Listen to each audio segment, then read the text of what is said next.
Deus quer que você reine. Cristo é a nossa redenção.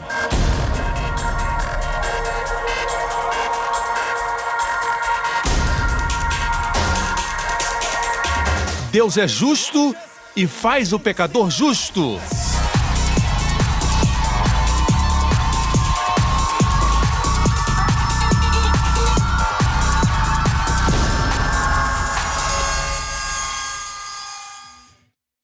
No último programa, A lei foi dada por Moisés, mas graça e verdade vieram por Jesus Cristo. A verdade está do lado dele. Isso não quer dizer que a lei não seja verdadeira, mas não é a verdade que liberta. hoje com o pastor Joseph Prince. E a Bíblia diz que Deus chamou Moisés para o topo da montanha. Vamos ler agora um texto da Bíblia, siga-me, Deuteronômio 9. Muitos ficam felizes porque projetam os textos. Você pensou que eu não ia projetar hoje? Até mesmo em Horebe, vocês provocaram o Senhor a ira e ele ficou furioso a ponto de querer exterminá-los. Aqui é Moisés falando. Quando subiu o monte para receber as tábuas de pedra, Moisés está relembrando. Estamos em Deuteronômio, ele está relembrando o que aconteceu. Ele diz, quando subiu o monte para receber as tábuas de pedra, as tábuas da aliança que o Senhor tinha feito com vocês, fiquei no monte 40 dias e 40 noites. Esse é um jejum sobrenatural. Não comi pão, nem bebi água. Na presença de Deus, assim como um maná escondido, nada se estraga, nada fica velho, nada morre. Se você olhar para Mateus, Marcos, Lucas, João, ninguém morreu na presença de Jesus. Aqueles que morreram, morreram distantes, mas na presença do Senhor não existe morte. Na presença de Jesus, a morte se torna a ressurreição. A lepra vira pureza. Aqueles que são cegos começam a enxergar. Na presença de Deus, glorifique, irmão. Quanto mais hoje, Ele é o mesmo ontem, hoje e para sempre. Aproxime-se de Deus. Amém. Estou feliz porque você veio hoje. Você está se aproximando. Todos aqueles que me assistem através da televisão, eu sei que vocês estão se aproximando. A Bíblia diz, acheguem-se. Como? Com ousadia. Quando entra com ousadia, honra o sangue de Jesus. Quando se achega pensando que Deus vai matá-lo, você desonra o sangue de Jesus. Assim como participar da ceia indignamente, é agir como se não fosse perdoado. É indigno para com o sangue que foi derramado. Certo? Assim, aqui diz... Versículo 10, o Senhor me deu as 2 tábuas de pedra escritas pelo dedo de Deus. Nelas estavam escritas todas as palavras que o Senhor proclamou a vocês no monte, dentro do fogo, no dia da Assembleia. Passados os 40 dias e 40 noites, o Senhor me deu as 2 tábuas de pedra. Quando Deus deu? Passados os 40 dias e 40 noites. Quando Deus deu as 2 tábuas, no final. O que Deus estava fazendo nos outros dias foi no final, mas muitos pensam que Moisés subiu lá somente para receber as tábuas da lei. Mas o que aconteceu durante os 40 dias e 40 noites? Verso 12. E me disse Deus, desça imediatamente. Quando estava lá em cima, Deus disse, desce rapidamente, pois o seu povo que você tirou do Egito corrompeu-se. Eles se afastaram bem depressa do caminho que eu lhes ordenei e fizeram um ídolo de metal para si. Verso 15. Então voltei e desci do monte enquanto esse ardia em chamas, e as 2 tábuas da aliança estavam em minhas mãos. E vi que vocês tinham pecado contra o Senhor, o Deus de vocês. Fizeram para si um ídolo de metal, em forma de bezerro. Bem depressa vocês se desviaram do caminho. Então peguei as 2 tábuas e as lancei das minhas mãos, quebrando-as diante de vocês. Moisés quebrou as 2 tábuas da lei, dos mandamentos, e Deus não se irou. Por quê? Porque se levasse as 2 tábuas para o acampamento, todo o povo morreria. Havia se tornado o ministério da morte. Ele as quebrou para que eles não fossem destruídos. E Deus aprovou sua ação. Depois Deus disse para ele, sobe a montanha. Depois prostrei-me perante o Senhor, como nos primeiros 40 dias. Portanto, prostrei-me perante o Senhor outros 40 dias e 40 noites. Ele ficou com o Senhor outros 40 dias, como os primeiros 40 dias. Quando ele desceu, ele viu as danças, ele viu a celebração, as orgias, ele viu que estava adorando o bezerro de ouro, estavam todos nus. Quando ele desceu, percebeu que não podia levar as tábuas da lei, porque senão todos morreriam.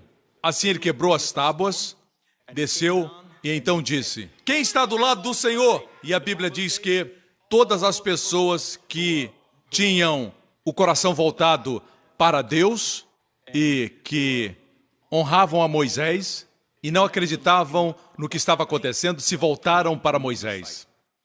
A Bíblia menciona especificamente a tribo de Levi. Certo? Aqueles que ficaram do outro lado queriam continuar no pecado. E Moisés disse para os levitas: peguem a espada. Certo? E vá a eles e os mate. Todos foram mortos. Quantos? 3.000 pessoas.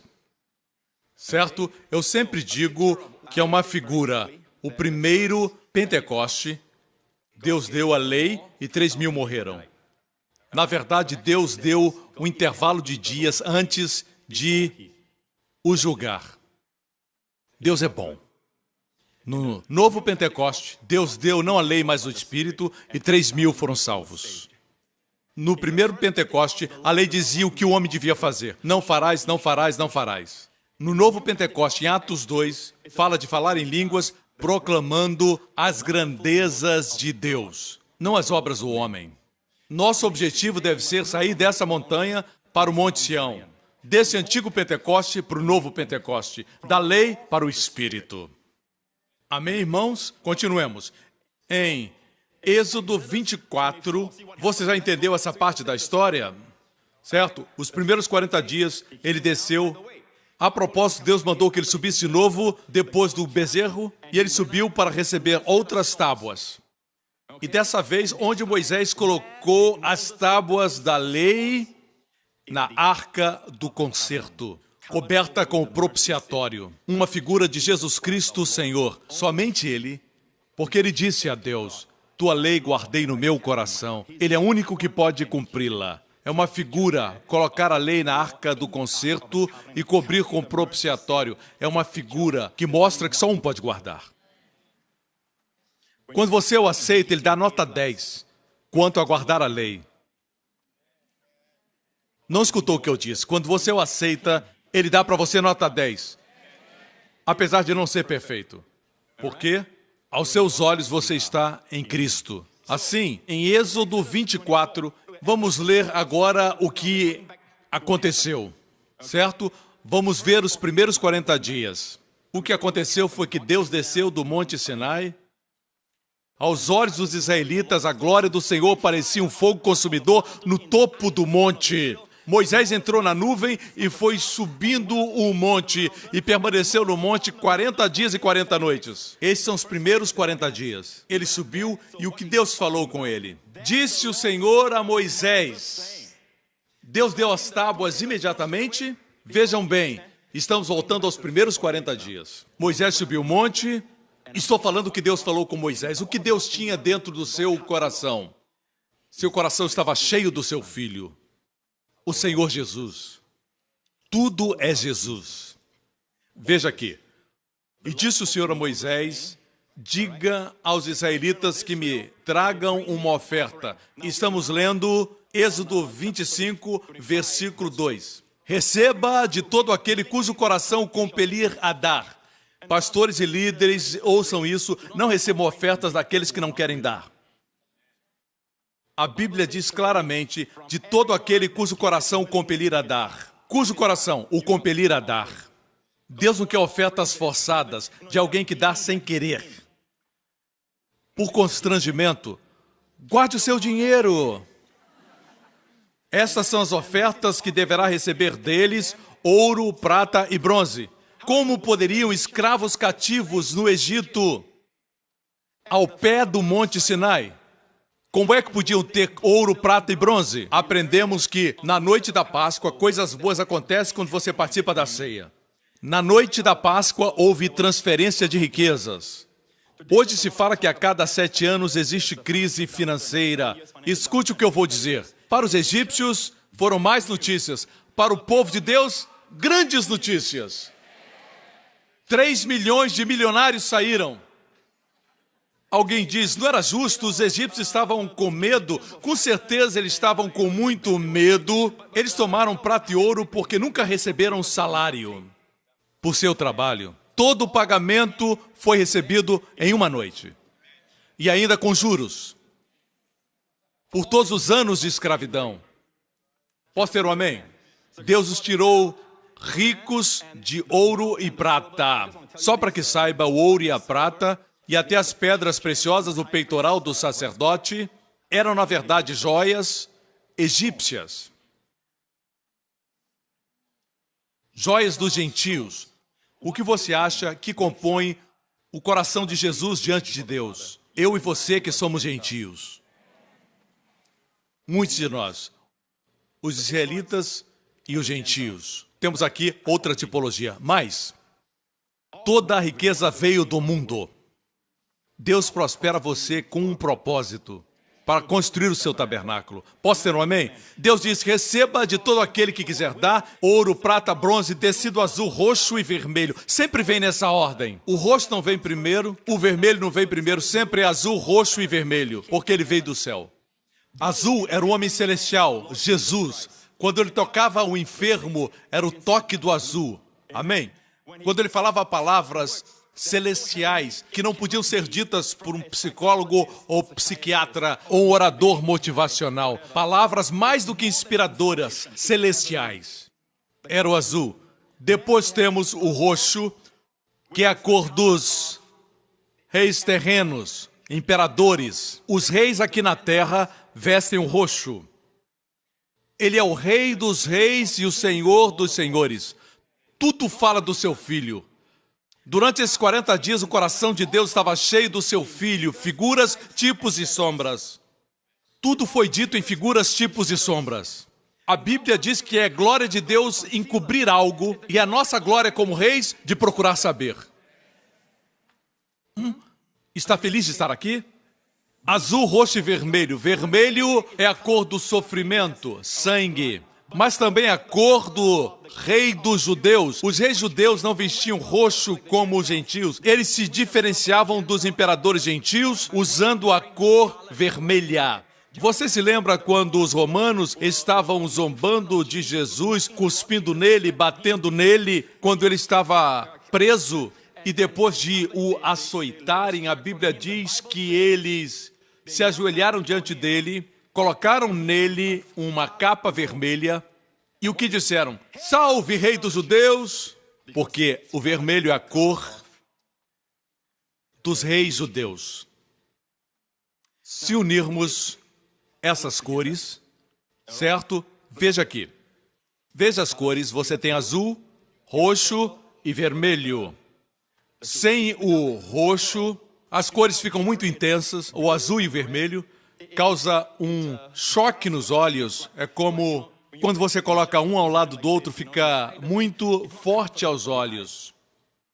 Mas quando coloca o roxo no meio, como se faz o roxo? Você pega o vermelho e pega o azul, mistura e tem o roxo.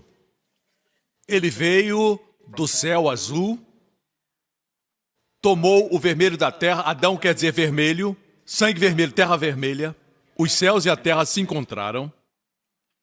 Parece novela chinesa. Vermelho e azul se uniram. O que você vê? O roxo. Voltemos à oferta. Linho fino, pelos de cabra, fio lino, fala do homem perfeito. Pelos de cabra.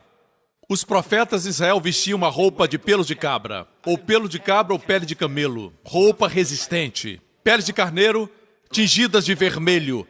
O carneiro simboliza a consagração. Quando Arão e os seus filhos, os sacerdotes, se consagravam, não ofereciam um touro, ofereciam um carneiro ao Senhor. Pele de carneiro tingidas de vermelho, couro. E depois Deus diz, madeira de acácia. Acácia é uma madeira que não apodrece, também chamada citim, em alguns lugares. A madeira de acácia é uma madeira muito forte que não apodrece. Ela é dura e simboliza a incorruptibilidade. É uma figura do corpo de Jesus. O seu corpo é incorruptível. Seu corpo, na redenção, também é como acácia.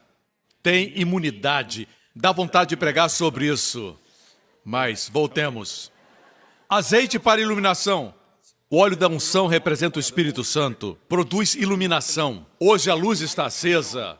Espero que não esteja muito forte. Tudo é por causa do Espírito Santo.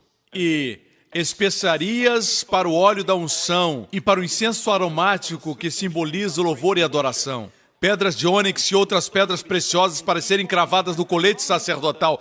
Antes das vestes sacerdotais serem feitas, Deus disse: toma uma oferta do povo para serem cravadas as vestes sacerdotais no peitoral do sumo sacerdote. E farão um santuário para mim e eu habitarei no meio deles. Irmãos, Deus quer uma casa, santuário, onde Ele possa habitar conosco. Deus não está procurando uma casa para ficar.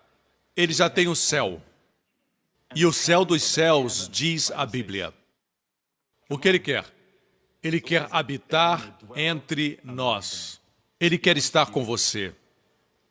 É incrível, quando o povo de Deus sofreu o calor dos fornos do Egito, Deus chamou um libertador, Moisés, e a primeira coisa que Deus mostrou a Moisés foi uma sarça ardente, porque seu povo estava no fogo.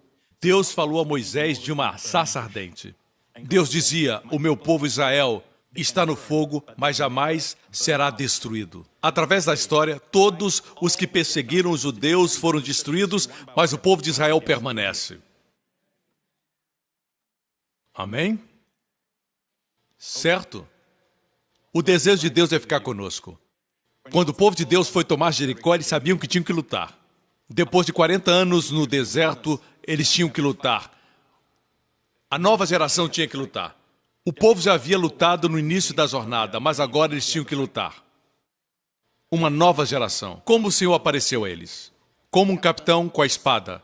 Apareceu a Josué. Deus sempre aparece na forma como seu povo está, porque Ele ama habitar entre eles. E finalmente Deus apareceu como o quê? Como um homem. Ele realmente veio habitar entre nós. Este, irmãos, era Jesus. Apesar da divindade de Jesus, ele era limitado por estar aqui na terra. Mas ele diz: quando subir, enviarei o Espírito Santo, meu Espírito, e meu Espírito é ilimitado. Ele pode estar em todos os lugares, em qualquer lugar. Amém?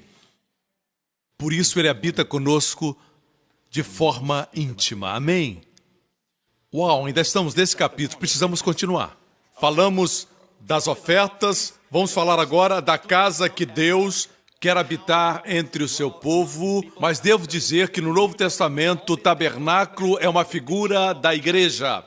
Efésios 2:22, no qual também vós juntamente sois edificados para a morada de Deus em espírito. Acomode-se enquanto vamos assistir como era o tabernáculo, a habitação de Deus.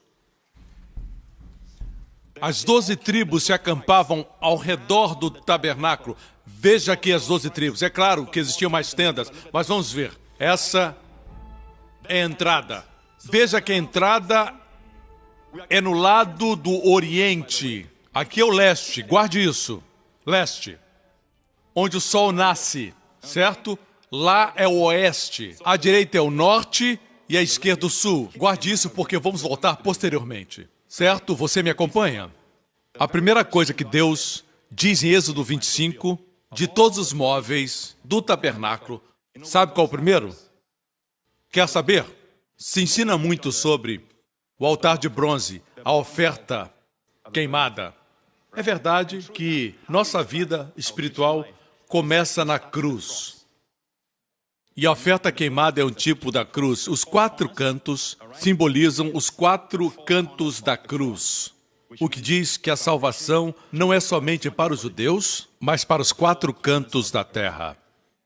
Para todo homem, jovem, velho, rico ou pobre, certo?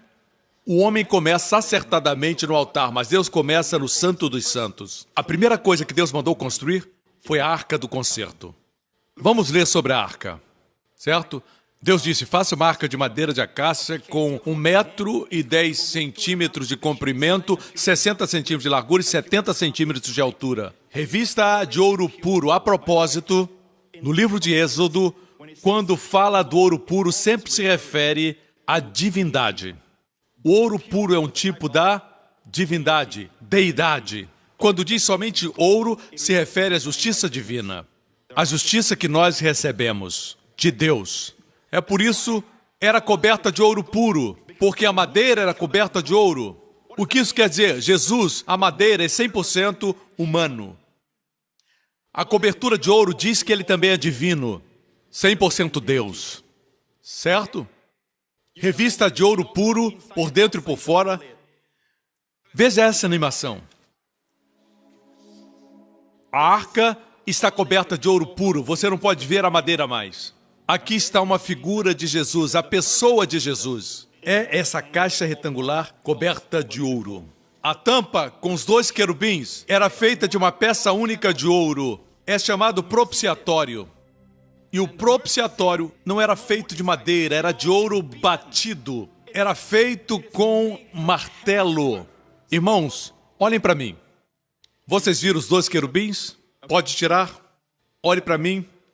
Os 2 querubins são parte da tampa, a cobertura. Sobre ela o sangue era aspergido. É uma figura do trono de Deus hoje. Os 2 querubins, em hebraico é queruvim, mas nós estamos mais acostumados à palavra querubim. Alguns pensam que esses querubins são 2 anjinhos bonitinhos. Certo? Alô, Cupido, vê se deixa em paz. Alguns pensam que são cupidos, mas são fortes. Não são anjos, mas são seres viventes. E a primeira vez que são mencionados são quando Adão e Eva pecaram no jardim. E a Bíblia diz que Deus pôs querubins no oriente do jardim do Éden como espada inflamada que andava ao redor. A primeira menção dos querubins nos mostra quem eles são. São guardiões da santidade de Deus. Ou seja, eles não se posicionam para mostrar misericórdia, nem para demonstrar graça, mas para o juízo. Se violassem a santidade de Deus. Me escutam? Aqui nós vemos mais uma vez os 2 querubins que estão olhando para baixo, para o propiciatório. Uma vez por ano, no Antigo Testamento, o sumo sacerdote entrava no Santo dos Santos e aspergia sangue no propiciatório. Vamos avançar, versículo 20. Os querubins devem ter suas asas estendidas para cima, cobrindo com elas a tampa, ficarão de frente um para o outro, com o rosto voltado para a tampa. O que acontecia é que uma vez por ano o sumo sacerdote trazia o sangue dos touros e aspergia sobre o propiciatório.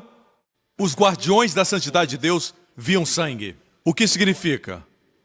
O quê? A justiça foi cumprida.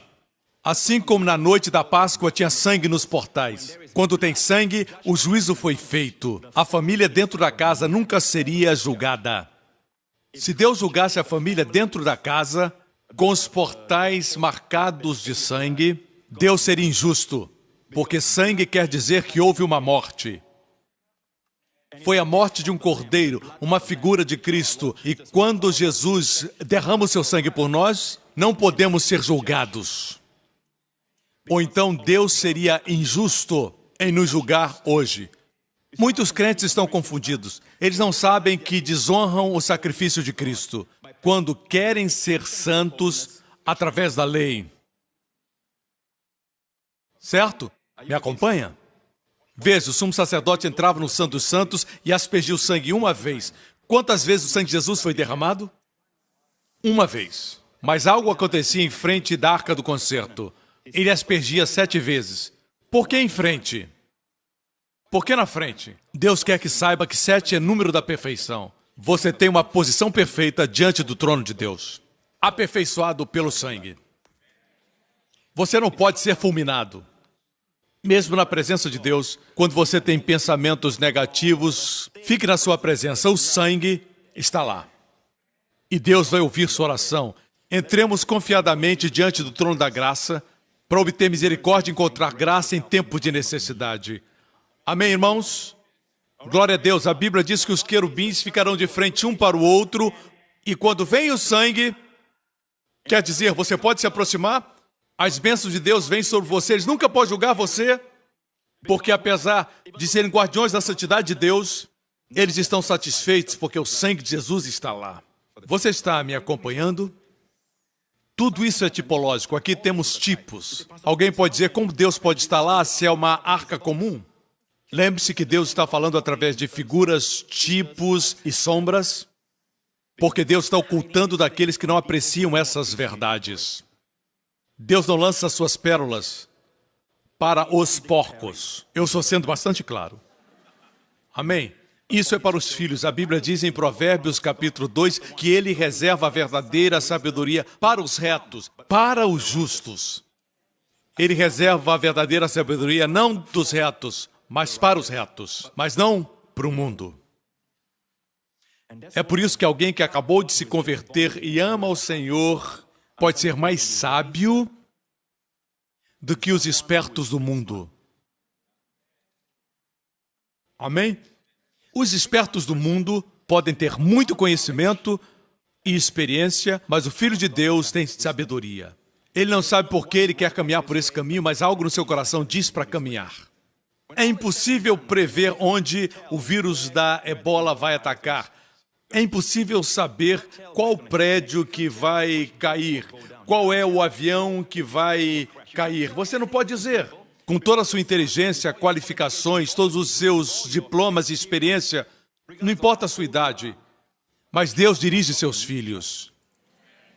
Se você o ama, Deus procura pessoas ensináveis. Amém? Voltemos ao texto. Neste texto que acabamos de ler, percebemos que Deus pensava no seu filho. Você sabia? Quando Deus olha para baixo, Ele ama quando falamos do seu filho, sua morte, sua obra e sua pessoa, em sombras e tipos. Ainda nem falei do menorá, não falei do altar de incenso. Como concluir esse culto? Por 40 dias e 40 noites, Deus falou do tabernáculo, falou da roupa do sacerdote, da cabeça aos pés. Como falar tudo em uma noite? Isso tudo está nos 7 capítulos. Naqueles 40 dias, Deus falou do sumo sacerdote, da roupa, de todos os tipos, sombras de Cristo. Isso tudo é sombra do quê?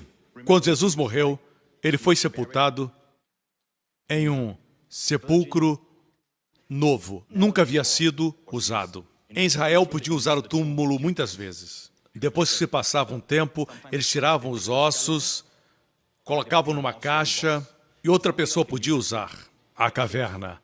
Ele foi colocado num túmulo novo, de um ventre virgem a um sepulcro virgem. No próximo programa, Todo o crédito que as pessoas nos dão, pastores e líderes, lembrem-se que tudo na igreja de vocês, tudo no ministério, é por causa de Jesus e para a sua glória. obrigado por sintonizar no programa de hoje. Esperamos que tenha sido uma bênção para a sua vida. Para mais informações sobre o programa da Igreja New Creation, acesse o site ncctv.org.sg.